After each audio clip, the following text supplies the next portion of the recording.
we walk or ride a bicycle, we are using up energy. Even when we are not doing any apparent activity, energy is needed to maintain a state of order in our body. We also need materials from outside in order to grow, develop, synthesize protein and other substances needed in the body. This source of energy and materials is the food we eat. How do living things get their food? The general requirement for energy and materials is common in all organisms, but it is fulfilled in different ways. Some organisms use simple food material obtained from inorganic sources in the form of carbon dioxide and water. These organisms, the autotrophs, include green plants and some bacteria. Other organisms utilize complex substances. These complex substances have to be broken down into simpler ones before they can be used for the upkeep and growth of the body. To achieve this, organisms use biocatalysts called enzymes. Thus, the heterotroph survival depends directly or indirectly on autotrophs. Heterotrophic organisms include animals and fungi. 5.2.1 Autotrophic nutrition. Carbon and energy requirements of the autotrophic organism are fulfilled by photosynthesis. It is the process by which autotrophs take in substances from the outside and convert them into stored forms of energy. This material is taken in the form of carbon dioxide and water, which is converted into carbohydrates in the presence of sunlight and chlorophyll. Carbohydrates are utilized for providing energy to the plant. We will study how this takes place in the next section.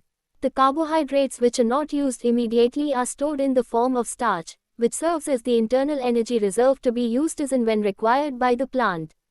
A somewhat similar situation is seen in us, where some of the energy derived from the food we eat is stored in our body in the form of glycogen. Question mark. Life processes 81. Rationalize 2023-24.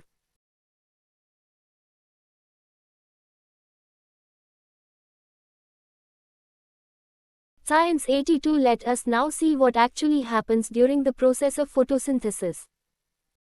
The following events occur during this process: Figure 5.2, Figure 5.2, Figure 5.2, Figure 5.2, Figure 5.2 Variegated leaf, A, before and B, after starch test. Figure 5.1, Figure 5.1, Figure 5.1, Figure 5.1, Figure 5.1 Cross section of a leaf. Activity 5.1, Activity 5.1, Activity 5.1, Activity 5.1, Activity 5.1 Take a potted plant with variegated leaves, for example, money plant or crotons.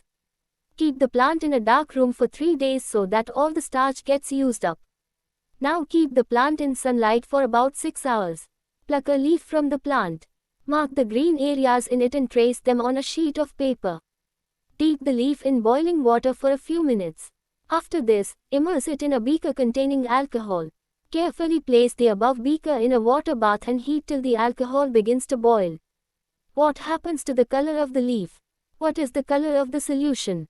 Now dip the leaf in a dilute solution of iodine for a few minutes. Take out the leaf and rinse off the iodine solution. Observe the color of the leaf and compare this with the tracing of the leaf done in the beginning. Fig. 5.2. What can you conclude about the presence of starch in various areas of the leaf? I. Absorption of light energy by chlorophyll. E. Conversion of light energy to chemical energy and splitting of water molecules into hydrogen and oxygen. E. Reduction of carbon dioxide to carbohydrates. These steps need not take place one after the other immediately. For example, desert plants take up carbon dioxide at night and prepare an intermediate which is acted upon by the energy absorbed by the chlorophyll during the day.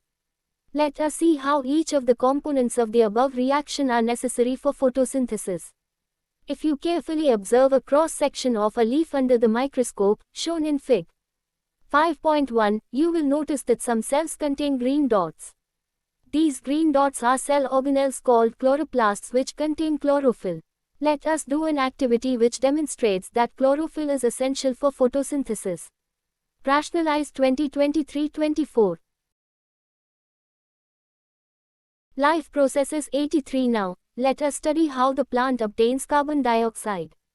In class 9, we had talked about stomata, Fig.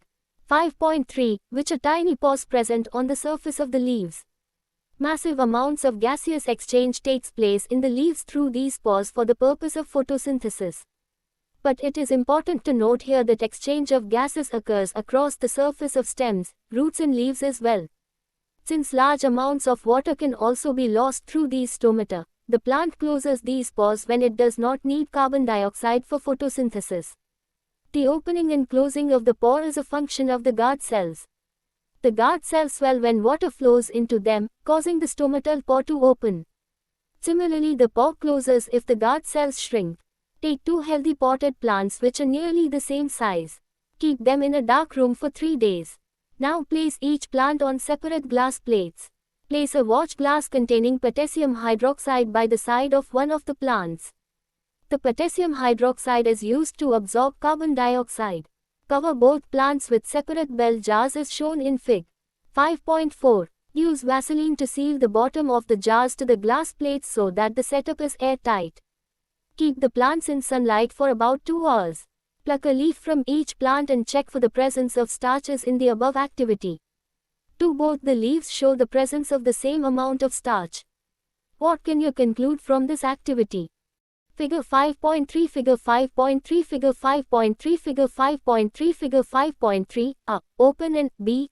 Closed stomatal pore activity 5.2 activity 5.2 activity 5.2 activity 5.2 activity 5.2 Based on the 2 activities performed above, can we design an experiment to demonstrate that sunlight is essential for photosynthesis? So far, we have talked about how autotrophs meet their energy requirements. But they also need other raw materials for building their body.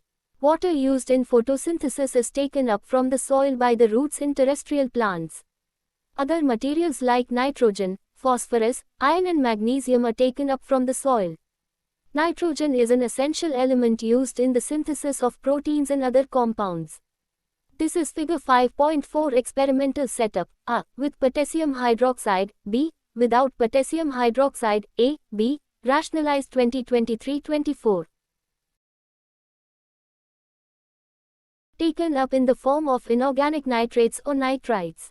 Or it is taken up as organic compounds which have been prepared by bacteria from atmospheric nitrogen. 5.2.2 Heterotrophic nutrition.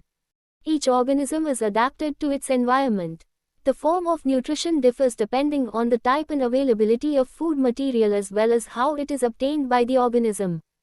For example, whether the food source is stationary, such as grass, or mobile, such as a deer, would allow for differences in how the food is accessed and what is the nutritive apparatus used by a cow and a lion.